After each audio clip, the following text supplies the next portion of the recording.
उम्मीद है आप सब खैरियत से होंगे। आज हमारा टॉपिक और डिस्कशन है आरएनए। सबसे पहले हम लेते हैं आरएनए का एक ब्रीफ सा डिस्क्रिप्शन। आप सब जानते हैं कि आरएनए जेनेटिक कोड कैरी करता है डीएनए से। इस प्रोसेस को कहते हैं ट्रांसक्रिप्शन, और फिर आरएनए प्रोटीन सिंथेसाइज करवाता है और इस प्रोसेस को कहते हैं ट्रांसलेशन। सबसे पहले हम जनरल आरएनए की बात कर लेते हैं। आरएनए की 5 क्लासेस होती हैं: ribosomal RNA, messenger RNA, transfer RNA और small nuclear RNA, micro RNA. Micro RNA में इंक्लूड होते हैं स्मॉल न्यूक्लियोलर आरएनए और माइटोकॉन्ड्रियल आरएनए। इसमें से 3 मेजर टाइप्स हैं जो हम ज़्यादातर डिस्कस करते हैं। उसमें messenger RNA, transfer RNA and ribosomal RNA. सबसे पहले राइबोसोमल आरएनए की जो बात करते हैं, राइबोसोमल आरएनए 80% होता है टोटल आरएनए का, यानी कि most abundant type of RNA. Prokaryotes में इसके 3 साइजेस होते हैं: 23 सेडबर्ग unit, 16S and 5S। Eukaryotes में इसके 4 साइज होते हैं: 28S, 18S, 5.8S and 5S। इसके फंक्शन 2 हैं इंपॉर्टेंट। एक बात, ये राइबोसोम का कंपोनेंट बना रहा होता है, और दूसरा ये फंक्शन करता है एज अ कैटलिस्ट, यानी कि प्रोटीन की बनाने की प्रोसेस को, यानी ट्रांसलेशन को ये स्पीड अप करता है। दूसरा प्रोसेस है, दूसरा आरएनए है ट्रांसफर आरएनए। ट्रांसफर आरएनए 15% होता है टोटल आरएनए के, और ये स्मॉलेस्ट होता है। ये स्पेसिफिक होता है each type of amino acid पे, और जिस साइड पे अमाइनो एसिड अटैच हो रहा होता है ट्रांसफर आरएनए के, उसे हम बोलते हैं एडाप्टर। और ये इसकी हाई परसेंटेज, इसके अंदर बहुत ज़्यादा अनयूजुअल बेसिस होती हैं, फॉर एग्जांपल डाई हाइड्रोयूरेसिल, और अमाइनो एसिड जो है वो अटैच होता है 3' एंड पे। उसके बाद most important one, messenger RNA 5% present होता है। ये मोस्ट हेट्रोजीनियस टाइप होती है। इसकी 2 टाइप्स होती हैं, एक पोलोसिस्ट्रॉनिक होता है, एक मोनोसिस्ट्रॉनिक होता है। पोलीसिस्ट्रॉनिक क्या होता है कि एक मैसेंजर आरएनए के अंदर डिफरेंट टाइप्स ऑफ जीन को ट्रांसक्राइब किया गया हो, और मोनोसिस्ट्रॉनिक होता है कि एक मैसेंजर आरएनए को सेम टाइप ऑफ जीन ने ट्रांसक्राइब किया हो। पोलीसिस्ट्रॉनिक पोली ही बता रहा है कि काफ़ी सारे जीन को ट्रांसक्राइब किया गया है। ये कैरेक्टरिस्टिक है सिर्फ प्रोकैरियोट्स में। यूकैरियोट्स में ये प्रोसेस नहीं होता। यूकैरियोट में एक मैसेंजर आरएनए एक ही टाइप जीन से बना हुआ होता है, ठीक है। और इसके बाद इसको हेट्रोजीनियस क्यों कहा कि एक तो डिफरेंट मैसेंजर आरएनए में डिफरेंट टाइप्स ऑफ न्यूक्लियोटाइड्स होते हैं, और उसके अलावा इसके पास एक स्पेसिफिक कैप और टेल लगती है ताकि इसको सेल के अंदर प्रोटेक्शन दी जाए। और ये कैप और टेल भी यूकैरियोट्स में ऐड होती है, प्रोकैरियोट्स में ऐड नहीं होती, क्योंकि यूकैरियोट में मैसेंजर आरएनए को ट्रैवल करना होता है न्यूक्लियस से लेकर राइबोसोम तक। कैप 5' एंड पे अटैच होती है, 7 मिथाइल GTP की बनी हुई होती है। टेल 3' एंड पे अटैच होती है और पोली A की बनी हुई होती है। अब हम अपने एक मोस्ट इम्पॉर्टेंट प्रोसेस को डिस्कस करेंगे, जो है ट्रांसक्रिप्शन। ट्रांसक्रिप्शन क्या होता है, ये आपने बहुत दफ़ा पढ़ा हुआ है कि डीएनए को आरएनए इसमें कन्वर्ट करना ट्रांसक्रिप्शन होता है। सबसे पहले हम डिस्कस करते हैं transcription in prokaryotes, because it's simpler process. इसमें एंजाइम कौन सा यूज़ होता है, आरएनए पॉलीमरेज, और तीनों type, messenger RNA, transfer RNA और राइबोसोमल आरएनए, तीनों को सिंथेसाइज करने के लिए सेम एंजाइम यूज़ करते हैं, आरएनए पॉलीमरेज। अब आरएनए पॉलीमरेज के पार्ट्स देख लेते हैं। आरएनए पॉलीमरेज में 2 पार्ट्स होते हैं, एक होगा इसका कोर एंजाइम और दूसरा होता है सिग्मा फैक्टर, और ये मिलके क्या बना देते हैं, इसे हॉलो एंजाइम। अब इसके हम पार्ट्स देखते हैं। इसके अंदर 2 अल्फा यूनिट्स होते हैं, एक बीटा प्राइम, एक ओहम और एक सिग्मा फैक्टर।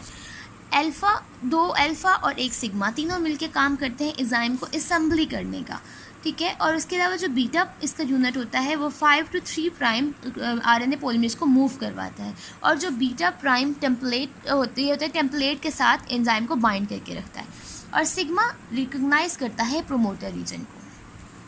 ट्रांसक्रिप्शन को समझने के लिए अगर आपको मैं एक एग्जांपल दूं कि ये एक चोर है जिसने चोरी करने जाना है डीएनए का जेनेटिक कोड। इसने वो जेनेटिक कोड चोरी करके आगे प्रोटीन बनवा देनी है सेल की यूज़ के लिए, ठीक है। तो ये पूरी एक टीम है, तो टीम मिल के एक चीज़ बाइंड करवा रही है, 3 पार्ट जो है इसके असेंबली करवा रहे हैं, एक पार्ट जाके प्रोमोटर रीजन को रिकॉग्नाइज करवा रहा है। इसके 3 स्टेप्स होते हैं, पहले इनिशिएशन, एलोंगेशन और टर्मिनेशन। सबसे पहले इनिशिएशन की बात करते हैं। आरएनए पॉलीमरेज और इसका जो हॉलो एंजाइम है, पूरा ये पार्ट जाके प्रोमोटर रीजन पे अटैच हो जाता है, लेकिन जिस प्रोमोटर रीजन पे ये अटैच होता है उस रीजन को ये ट्रांसक्राइब नहीं करता। सबसे पहले आता है -35 sequence. -35 sequence is the sequence TTGACA। This is the specific sequence. इस सीक्वेंस को जाके सबसे पहले आरएनए पॉलीमरेज रिकॉग्नाइज करेगा। आप यूँ समझ सकते हैं कि इसको हमने चोर कहा, तो ये जो सिक्योरिटी गार्ड्स खड़े हैं 2 हैं, एक TTGACA है और एक टाटाट है, यानी TATAAT। तो सबसे पहले TTGSC को ये रिकॉग्नाइज़ करेगा। रिकॉग्नाइज़ करने के बाद इससे इसकी बनी बनाई है, इसको ये जानता है, तो इसको रिकॉग्नाइज़ करने के बाद ये इसके 5 to 3 डायरेक्शन मूव करना शुरू कर देगा। अब आप ये याद रखिएगा कि -35 सीक्वेंस जो हम देख रहे हैं वो हम उस एंड पे देख रहे हैं जिसको ट्रांसक्राइब करना है इन 5 to 3 डायरेक्शन। इस सीक्वेंस के को आके रिकॉग्नाइज़ करेगा और रिकॉग्नाइज़ करेगा, इसको ट्रांसक्राइब नहीं करेगा क्योंकि इसको जो जेनेटिक कोड चाहिए वो +1 पोजीशन पे है। हम +1 पोजीशन उसको असाइन करते हैं जहाँ से ट्रांसक्रिप्शन स्टार्ट होनी होती है और उसके लेफ्ट साइड पे मूव करते जाते हैं तो उनको हम नेगेटिव साइन देते हैं। तो ये नेगेटिव सीक्वेंस है, नेगेटिव पोजीशन है, यहाँ पे सीक्वेंस प्रेजेंट है TTGSCA।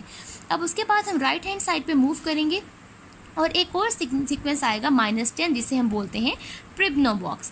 प्रिब्नोबॉक्स का सीक्वेंस आता है TATAT, यानी इस सीक्वेंस से आगे ये दोबारा मूव करेगा 7 बेस पेयर्स मूव करने के बाद ये आगे जाके +1 पोजीशन से ट्रांसक्रिप्शन स्टार्ट कर देगा। अब इन दोनों में क्या फ़र्क है, -35 पे आके ये अटैच होता है, उसके बाद ये मूवमेंट स्टार्ट कर देते हैं। -10 जो प्रिब्नोबॉक्स है यहाँ से DNA की मेल्टिंग स्टार्ट होती है, यानी यहाँ से DNA अनवाइंड होना शुरू हो जाता है।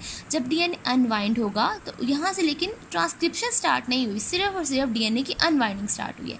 7 बेस पेयर्स ये राइट साइड पे और फर्दर मूव करेगा +1 पे रीच करके, जब ये फर्स्ट +1 पे पहुँच जाएगा यहाँ से ट्रांसक्रिप्शन स्टार्ट होगी। दूसरी बात जो गौर करने की है, याद रखने की है कि इसमें 0 हम नहीं लेते। -1 के बाद जहाँ से ट्रांसक्रिप्शन स्टार्ट होती है उसे हम +1 पॉइंट ले लेते हैं। अब हम इसका सेकंड पॉइंट डिस्कस करते हैं, एलोंगेशन।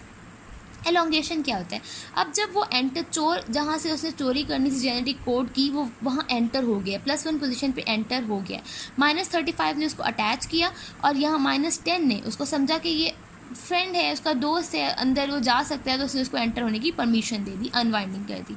जब अनवाइंडिंग कर दी +1 के बाद अब वो जेनेटिक कोड चोरी होना शुरू हो जाएगा, तो एलोंगेशन होगी।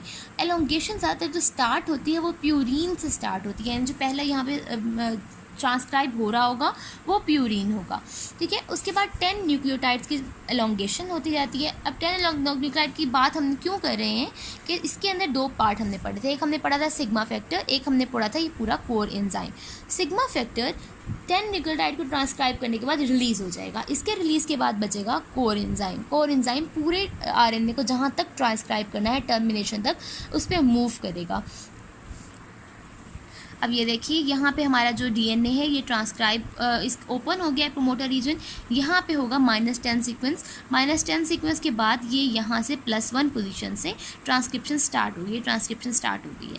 अब दूसरी बात ये देखिए कि यहाँ पे भी वैसे ही सुपर कॉइल्स बन रहे हैं जैसे रेप्लिकेशन में बन रहे थे, और इन सुपर कॉइल्स को ख़त्म करने के लिए भी वो हम DNA टोपोआइसोमरेज ही यूज़ करेंगे।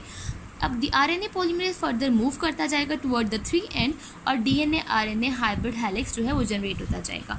उसके बाद दूसरी बात जो कंसीडर करनी थी हमने कि RNA पॉलीमरेज जो है वो यूज़ करता है न्यूक्लियोटाइड ट्राइफॉस्फेट को, न्यूक्लियोसाइड ट्राइफॉस्फेट को यूज़ करता है। न्यूक्लियोसाइड ट्राइफॉस्फेट में आगे फर्दर 2 पार्ट हैं, अगर हमको डिवाइड कर लें, न्यूक्लियोसाइड मोनोफॉस्फेट और पायरोफॉस्फेट रिलीज़ हो जाता है, न्यूक्लियोसाइड मोनोफॉस्फेट जो है वो चेन के अंदर ऐड हो जाता है।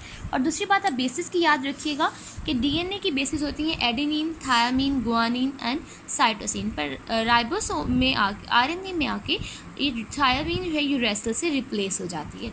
अब हम आगे बात करते हैं टर्मिनेशन की। टर्मिनेशन एक इंपॉर्टेंट पॉइंट है जो आपको याद होना चाहिए। पहली बात, टर्मिनेशन के लिए टर्मिनेशन सिग्नल चाहिए होता है। टर्मिनेशन सिग्नल के लिए 2 पॉइंट्स हैं, एक ये इंट्रिंसिक होता है, दूसरा ये रो डिपेंडेंट होता है। एक रो इंडिपेंडेंट होता है रो प्रोटीन और एक रो डिपेंडेंट होता है। सबसे पहले हम रो इंडिपेंडेंट को देख लेते हैं।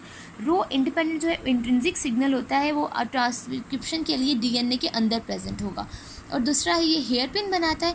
अब हेयर पिन कैसे बनाता है, यहाँ पे जो DNA के पास सीक्वेंस होगा वो इस तरह का सीक्वेंस होगा कि जो नेसेंट RNA उससे सिंथेसाइज हो रहा है वहाँ पे GC इस तरह का सीक्वेंस आ जाएगा। इसमें काफ़ी सारे गुआनिन और साइटोसिन लाइन में आ जाएंगे। उसके बाद कोई भी दरमियान में न्यूक्लियोटाइड्स आएंगे और दोबारा वही सीक्वेंस सारा रिपीट हो जाएगा। और कम्प्लीमेंट्री होगा, ये ऑपोजिट होगा, क्योंकि अब उसने हेयर पिन बनानी है। हेयर पिन का स्ट्रक्चर आप जानते हैं, इस तरह से कुछ स्ट्रक्चर होता है हेयर पिन का। तो ये जो है ये दरमियान में आए हुए ये वाले कम्प्लीमेंट्री बेस पेयर्स हैं, और ये GC ये इनके कम्प्लीमेंट्री सीक्वेंस हैं, यानी G के साथ यहाँ पे C अटैच हो जाएगा, C और ये कम्प्लीमेंट्री अटैच होकर दरमियान में अपने हाइड्रोजन बॉन्ड जनरेट कर लेंगे। अब यहाँ देखें, ये G और C दोनों ने आपस में हाइड्रोजन बॉन्डिंग कर ली है, और इस G और C के बाद काफ़ी सारा U की ट्रेल आती है, यानी यूरेसिल, काफ़ी सारे यूरेसिल आते हैं जो DNA के एडेनिन के साथ वीक हाइड्रोजन बॉन्ड बनाते हैं। जब ये वीक हाइड्रोजन बॉन्ड बनाते हैं तो यहाँ से RNA DNA से ईजिली सेपरेट हो जाता है। यानी कि आप ये स्ट्रक्चर याद रखिएगा कि हेयर पिन कौन सी बनती है, GC हेयर पिन, यानी ग्वानिन और साइटोसिन का रिपीटेड स्ट्रक्चर आता है, और उसके फ़ौरन बाद कुछ कम्प्लीमेंट्री न्यूक्लियोटाइड्स आते हैं, कुछ कम्प्लीमेंट्री बेसिस आती हैं, और उसके बाद GC का स्ट्रक्चर दोबारा कम्प्लीमेंट्री स्ट्रक्चर रिपीट होता है। रिपीट होने के बाद दोनों आपस में हाइड्रोजन बॉन्ड बना लेते हैं, और ये हाइड्रोजन बॉन्ड क्योंकि ग्वानिन साइटोसिन का 3 हाइड्रोजन बॉन्ड बनाते हैं, ये बॉन्ड स्ट्रॉन्ग होता है।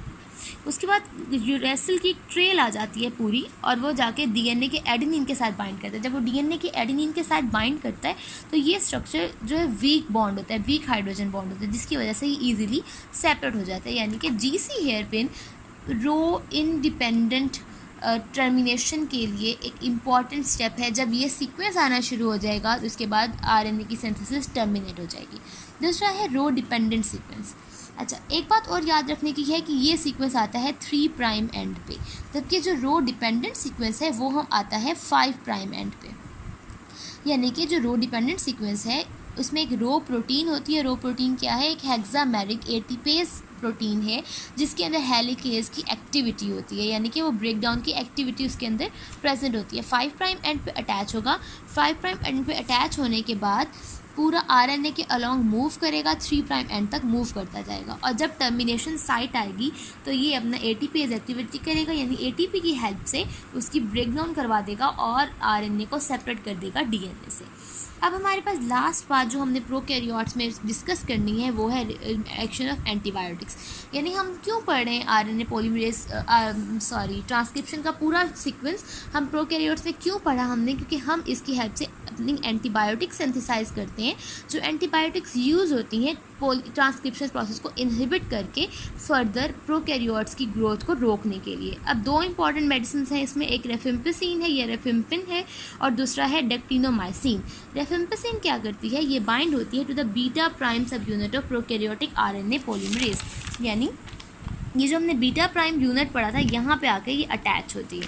अटैच होने के बाद ये यहाँ से ही ख़त्म कर देती है इसको सीक्वेंस को। जब ये आगे मेडिसिन अटैच हो जाती है तो इसको आगे ट्रांसक्राइब नहीं होने देती। आगे ट्रांसक्राइब नहीं होती, यूज़ करते हैं हम ट्यूबरक्लोसिस की ट्रीटमेंट के तौर पर। दूसरा है डेक्टिनोमाइसिन। डेक्टिनोमाइसिन एंटीबायोटिक है कैंसर के लिए, और ये उसकी मूवमेंट के साथ इंटरफेयर करती है, यानी RNA पॉलीमरेज को टर्मिनेशन साइट तक नहीं जाने देती। जब टर्मिनेशन साइट तक नहीं जाएगा तो उसके RNA सिंथेसाइज नहीं होगा, वो फर्दर प्रोटीन सिंथेसाइज नहीं करेगा, और डिजीज़ फर्दर स्प्रेड नहीं होगी। ये दोनों मेडिसिन आप याद रखिएगा।